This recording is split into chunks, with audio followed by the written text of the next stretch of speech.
Today I'm going to be reading a book that I really like. It's called Cinderello. It's about a boy instead of a girl, Cinderella. There was once a young boy named Matteo who dreamed of becoming a great baseball player. He lived with his mother and father in a small town. His father taught Matteo to play baseball. Matteo hoped to be a star pitcher one day. One day, Matteo's father died. Whoops. His death left Matteo and his mother very sad and alone. Later on, Matteo's mother married a rich man that they were overjoyed. They were like having so much fun. Matteo's stepfather had two sons. Matteo was happy to have new brothers, but the twins, Primo and Guapo were spoiled, mean, and greedy.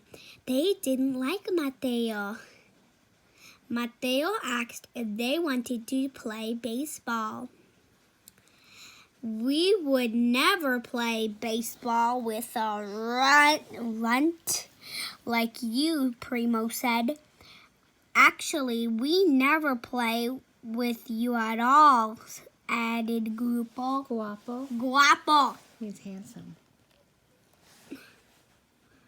They made Matteo do all the chores.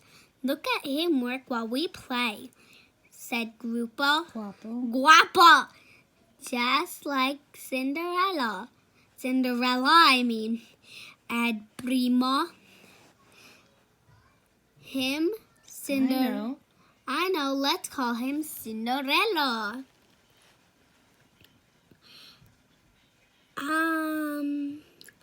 So the twins teased and bullied Matteo. One day, exciting news spread the town to coach for the National Little League team was coming. He was holding tryouts, looking for the most talented player. Let me see. Matteo was thrilled. Primo laughed at him. You can't try out. You don't even have a uniform, said father. Please don't tell him it would be silly. Said Guapo. Their father agreed, and he forbade Matteo from trying out. Forbade. Like, there's the fairy godmother. I think it's a cook. I'm not sure where she works at. She's the taco lady, I know. That's her cart, and nobody's coming to get tacos. That's my problem. Okay, let's do it. Later, he was watching the other boys practice while he heard someone calling his name. It was a lady from the taco cart. How do you know my name? Matteo asked. Because I'm your fairy godmother, she answered. What was wrong? She asked. I'm not allowed to play, and I don't have a uniform, he said. She waved her magic spatula. In an instant, Matteo was transformed. Matteo looked down to see he was dressed in a fancy new uniform. No one will recognize you, the fairy godmother said, but you must go home at the minute tryouts end, instead of at midnight. Matteo went to the tryout in his new uniform. The coach told Matteo to try pitching, and he got every boy out. Whoops, I'm sorry I did this. What a pitcher, the coach cried. For the tryouts later that day, the boys played a game. Mateo won the game, and everyone was happy.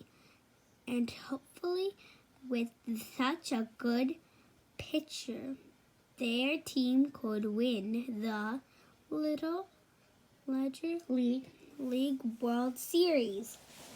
Wait, first I just need to strip myself up. Can we see? The minute the game ended, Mateo tried to leave, but the boys and fans crowded around him. Mateo lost one shoe, but he got free and ran home on one way. The rest of his uniform changed back to his raggedy old clothes. I would be like fierce, Mom. I would say, Mom, buy me new clothes. I'm begging you. She would not, though. She would try. The next day, the coach went through the town. He had every boy try on the shoe. Finally, the coach arrived at Mateo's house. The twins almost knocked each other over when in a rush to try on the shoe. No matter how hard the boys wiggled their toes and pushed, it was still too small. Then the coach spotted Mateo. Mateo reminds me of Mexico. It's like a Mexico word. Mateo. It reminds me of tacos. Mateo taco. Let's keep reading. Wait. Does anyone see that? The fairy godmother's in the window, like spying. Like spying. Shh. Keep going. This is so crazy. Okay, let's see. Come here, my boy, and try on this shoe, the coach said. The twins guaffed. I'm not sure what that was. Guaffed. But when the shoe slipped on perfectly, they both gasped, Cinderello. Mateo looked at the twins and said, "My name is Mateo. Mateo would be our captain, and he would lead us to victory," the coach announced. I'm sorry. Let's go back to the story. Okay, I'm going back to the story. I am super, super duper sorry. I am so sorry. Okay, turning to lead us to victory, the coach announced. Turning to the brothers, the coach added, "And you two will be our towel boys." They'd like give him towels.